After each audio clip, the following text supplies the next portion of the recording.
Hello guys, तो कैसे हैं आप सब लोग। सो गाइस, लास्ट लेक्चर में हमने देखा मेन मेन्यू को और उसके अंदर हमने फाइल के ऑप्शन के ऊपर जो ड्रॉप डाउन मेन्यू आता है हमने सारों को तकरीबन एक्सप्लेन किया है। तो आज की इस वीडियो में हम एडिट के ऑप्शन के अंदर जितना भी ड्रॉप डाउन मेन्यू है उसको एक्सप्लेन करेंगे। तो एडिट का ऑप्शन मेरे पास कहाँ है? एडिट का ऑप्शन मेरे पास मेन मेन्यू के अंदर फाइल के बिल्कुल राइट साइड के ऊपर है। तो जैसे ही मैं अपने एडिट के ऑप्शन के ऊपर क्लिक करूँगा तो मेरे सामने एक और ड्रॉप डाउन मेन्यू ओपन हो जाएगा। तो चलिए गाइस, वन बाय वन हम हर एक ड्रॉप डाउन मेन्यू को एक्सप्लेन करते हैं। सबसे पहले हमें दिया हुआ है अंडू। दोस्तों, अंडू आपने किसी और लेक्चर में भी देखा होगा कि अगर आपसे गलती से कुछ मिस्टेक हो गई है या आपसे कोई चीज़ रिमूव हो गई है तो आप क्या करते हैं, सिंपली एक स्टेप पीछे चले जाते हैं। ठीक है फ्रेंड, तो आप क्या करेंगे, सिंपली एक स्टेप पीछे चले जाएंगे। मिसाल के तौर पर अब मेरे पास ये क्यूब है तो मैं क्या करता हूँ, मैं इसको कर देता हूँ डिलीट, इसको मैं कर देता हूँ रिमूव। तो जैसे ही मैं अपने कीबोर्ड के ऊपर डिलीट का बटन प्रेस करूँगा तो ये क्यूब रिमूव हो जाएगा। तो अब मैं चाहता हूँ कि यार वो वापस आए, मुझसे गलती से रिमूव हो गया था। तो मैं क्या करूँगा, मैं उसको सिंपली या तो कंट्रोल जी कर सकता हूँ अपने कीबोर्ड से, या मैं एडिट के ऑप्शन के ऊपर जाकर उसको अंडू कर सकता हूँ।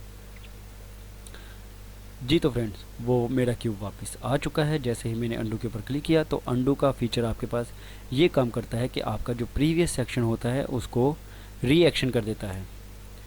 ठीक है, उसको दोबारा से कॉल कर देता है।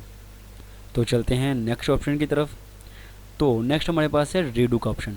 अब रीडू का ऑप्शन क्या करता है, अब मिसाल के तौर पर सबसे पहले हमने क्या किया, हमने क्यूब को रिमूव किया, फिर इसको अंडू किया, और अब हमारे पास एक ये भी फैसिलिटी है कि हम वापस से उस सेक्शन में जा सकते हैं जो अंडू करने से पहले था। ठीक है फ्रेंड, जो अंडू करने से पहले था, अंडू करने से पहले क्या था, हमारा क्यूब रिमूव था। तो जैसे ही मैं रीडू के ऊपर क्लिक करूँगा तो वो वापस एक स्टेप पीछे चला जाएगा। तो अब ये देखिए, जैसे ही मैंने रीडू के ऊपर क्लिक किया तो मेरा ऑब्जेक्ट वापस से रिमूव हो चुका है। तो वापस मैं अंडू भी कर सकता हूँ, वापस मैं रीडू भी कर सकता हूँ। मतलब कि अपने प्रीवियस एक्शन के ऊपर भी जा सकता हूँ और अपने नेक्स्ट एक्शन के ऊपर भी जा सकता हूँ। ठीक है फ्रेंड्स, उसके बाद दोस्तों हमारे पास एक ऑप्शन दिया हुआ है अंडू हिस्ट्री का, कि हमने अंडू क्या किया है। मतलब कि हमारा प्रीवियस सेक्शन वो क्या था, हमारा प्रीवियस सेक्शन था डिलीट का। ठीक है फ्रेंड्स, तो जैसे ही मैं इसके ऊपर क्लिक करूँगा तो हमारा प्रीवियस जो एक्शन है वो डिलीट हो चुका है। तो मैं अब क्या करता हूँ, मैं उसको वापस से नॉर्मल करना चाहता हूँ तो मैं ओरिजिनल के ऊपर क्लिक कर दूँगा। जी तो फ्रेंड, अब नेक्स्ट हमारे पास है रिपीट लास्ट। अब इससे क्या होगा दोस्तों, ये रिपीट करेगा, मतलब कि ये दोबारा उसी एक्शन को परफॉर्म करेगा जितनी बार भी मैं शिफ्ट आर का बटन प्रेस करूँ या जितनी बार भी मैं ये इस अपने मेन्यू के ऊपर आकर एडिट के ऑप्शन में रिपीट लास्ट के ऊपर क्लिक करूँगा। तो ये अभी आपको ग्रे नज़र आ रहे हैं, इसकी वजह ये है कि मैंने अभी तक अपने सीन के अंदर कुछ भी ऐसा नहीं किया जो रिपीट हो। अब मिसाल के तौर पर फॉर एग्जांपल मैं आपको समझाने के लिए कर रहा हूँ, मैं आपको बाद में बताऊँगा भी कि मैंने ये कैसे किया, अपने आगे आने वाली लेक्चर में हम देखेंगे। तो मैं क्या करता हूँ, मैं इस क्यूब को थोड़ा सा आगे मूव कर देता हूँ, थोड़ा सा मैंने इसको ये तकरीबन 1 मीटर मैंने इसको आगे मूव कर दिया है। ठीक है फ्रेंड्स, 1 मीटर मैंने क्या किया है, इसको आगे मूव कर दिया है। तो अब मैं चाहता हूँ कि यार ये वाला क्यूब ना ये 1 मीटर और आगे चला जाए, उसके बाद 1 मीटर और आगे चला जाए। तो मैं चाहता हूँ ये मेरा एक्शन परफॉर्म हो और मुझे नहीं पता कि मैंने इसको कितना यहाँ से आगे मूव किया था। तो मैं क्या कहता हूँ कि मेरा जितना भी यहाँ पे एक्शन परफॉर्म हुआ था वो यहाँ पे भी हो। तो मैं जाऊँगा सिंपली एडिट के मेन्यू में, एडिट के ऑप्शन के अंदर, और मैं क्या करूँगा, मैं रिपीट लास्ट के ऊपर, अब आप देख सकते हैं ये ब्लिंक होना शुरू हो चुके हैं। तो जैसे ही मैं अपने रिपीट लास्ट के ऊपर क्लिक करूँगा तो ये वही एक्शन परफॉर्म करेगा जो मैंने लास्ट टाइम को कमांड दी थी। ठीक है फ्रेंड्स, तो नेक्स्ट हमारे पास है रिपीट हिस्ट्री। अब इससे क्या होगा दोस्तों, ये हिस्ट्री बनाकर अपने अंदर फाइलें सेव करता रहता है। सपोज मैंने इसको आगे मूव किया और मज़ीद मैंने इसको एक्स एक्सिस में मूव किया और मज़ीद इसको मैंने वाई एक्सिस पे, जी एक्सिस पे मैंने काफ़ी बार इसको मूवमेंट की, और इसकी रोटेशन भी की और इसको स्केल भी किया, ठीक है। तो ये सारी डिटेल्स, सारी हिस्ट्री अपनी रिपीट हिस्ट्री के अंदर रखता है। तो जैसे ही मैं इसके ऊपर क्लिक करूँगा तो आप देख सकते हैं ये मुझे दिखा रहा है कि आपने मूव का एक्शन परफॉर्म किया है और वो इसकी हिस्ट्री के अंदर है। तो जैसे ही मैं इसके ऊपर भी क्लिक करूँगा वही एक्शन मुझे दोबारा परफॉर्म करके देगा जो रिपीट लास्ट का काम कर रहा था। लेकिन ये इसलिए होता है कि ये अपने अंदर ये एक लिस्ट वाइज काम कर लेता है, जो जो हमने एक्शन परफॉर्म किया होता है वो उसको आप रिपीटली काम करवा सकते हैं जी। तो दोस्तों अब नेक्स्ट हमारे पास है एडजस्ट लास्ट ऑपरेशन। और दोस्तों इसका क्या काम है, ये भी तकरीबन वही काम करता है। ये आपको बताता है कि आपका जो भी प्रोजेक्ट है, मतलब कि जो भी आपका वो जो क्यूब था वो कितने सेंटीमीटर आगे गया, कितने मीटर आगे गया, ठीक है, कितने पिक्सल आगे गया, वो जो भी आपने सेट किया होगा वो उसके मुताबिक चलेगा। तो मेरा ये क्यूब एक्स डायरेक्शन में इतना आगे मूव हुआ है, वाई में इतना हुआ है और जी में इतना हुआ है, ठीक है। तो ये हमें बेसिक्स इंफॉर्मेशन देता है अपनी वो रिपीटेशन के हिसाब से जी। तो दोस्तों नेक्स्ट हमारे पास है मेन्यू सर्च। दोस्तों ये आपके बहुत काम का ऑप्शन है, इससे आप अपने मेन्यूज़ को सर्च कर सकते हैं। अभी तो आपको नहीं पता चलेगा कि आप कौन कौन से मेन्यू को सर्च करेंगे। जैसे ही आप लोग एडवांस लेवल पे जाएंगे और थोड़ा सा आपको ब्लेंडर की भावना हो जाएगी तो फिर आप के लिए ये वाला जो ऑप्शन है बहुत ही ज़्यादा काम का है, ठीक है फ्रेंड्स। यहाँ से आप अपने टूल्स को सर्च कर सकते हैं। तो जैसे ये देखें मैंने लिखा कर्सर, तो मेरा माउस का जो कर्सर है वो उसकी ऑप्शन आ चुकी है। तो इसको आगे आने वाले लेक्चर में हम डिटेल से देखेंगे कि हम इससे कैसे अपना काम ले सकते हैं। तो दोस्तों नेक्स्ट हमारे पास है रीनेम एक्टिव आइटम्स। दोस्तों इससे ये होगा कि हमने जो भी आइटम को सिलेक्ट किया होगा, ठीक है, एक्टिव का मतलब ब्लेंडर के अंदर है सिलेक्ट, जिस ऑब्जेक्ट को आपने लास्ट टाइम सिलेक्ट किया है या वो सिलेक्ट है तो उसको हम ब्लेंडर के अंदर बोलेंगे एक्टिव। तो फ्रेंड्स अभी मेरे पास जो ये क्यूब है, ये जो बॉक्स है, इसके अराउंड्स आप देख रहे होंगे कि ऑरेंज सी एक लाइन दे रहा है।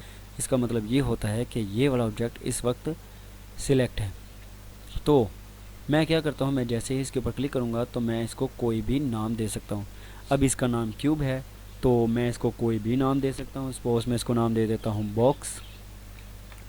तो जैसे ही मैंने बॉक्स लिखा और अभी इसका नाम सेट नहीं हुआ है तो मैं क्या करूँगा, मैं इसको जस्ट एंटर कर दूँगा। तो फ्रेंड जैसे ही मैंने एंटर किया तो आप देख सकते हैं मेरे जो क्यूब का नाम है वो लेयर्स मेन्यू के अंदर, लेयर बार के अंदर आपको बॉक्स शो कर रहा है। अब ये मेरा क्यूब नहीं रहा, ये इसकी जितनी भी प्रॉपर्टीज़ होंगी वहाँ पे ये बॉक्स के नाम से चला गया है। तो आप प्रॉपर्टीज़ के बार के अंदर भी देख सकते हैं यहाँ पे नाम शो कर रहा है बॉक्स, ठीक है फ्रेंड। उस ऑप्शन की मदद से आप अपने ऑब्जेक्ट का, सिलेक्टेड ऑब्जेक्ट का नाम चेंज कर सकते हैं। तो नीचे हमें दिया हुआ है उसी का एडवांस ऑप्शन, ठीक है फ्रेंड। जैसे ही मैं इसके ऊपर क्लिक करता हूँ तो आप देख सकते हैं कि वो मुझसे पूछ रहा है कि आप क्या सिलेक्टेड ऑब्जेक्ट का नाम चेंज करना चाहते हैं, कि ऑल ऑब्जेक्ट का जितने भी आपके सीन में पड़े हुए हैं उन सब का नाम चेंज करना चाहते हैं, क्या आप किसी ऑब्जेक्ट का नाम चेंज करना चाहते हैं, किसी मटेरियल का करना चाहते हैं, किसी मैसेज का करना चाहते हैं। इसको हम आगे आने वाले लेक्चर में देखेंगे। वैसे अगर ना भी हम इसका बता सकें तो आप खुद ही समझ जाएंगे, क्योंकि आगे आने वाले लेक्चर में हम ये सारी चीज़ों को एक्सप्लेन करेंगे कि ये क्या क्या चीज़ें हैं। उसके बाद दिया हुआ है हमें टाइप का ऑप्शन।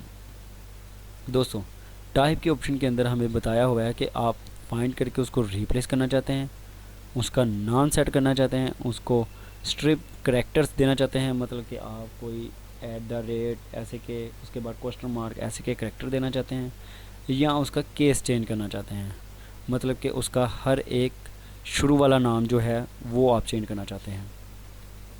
तो यहाँ पे आप उस नाम को तलाश करेंगे और यहाँ से उस नाम को आप रिप्लेस कर देंगे।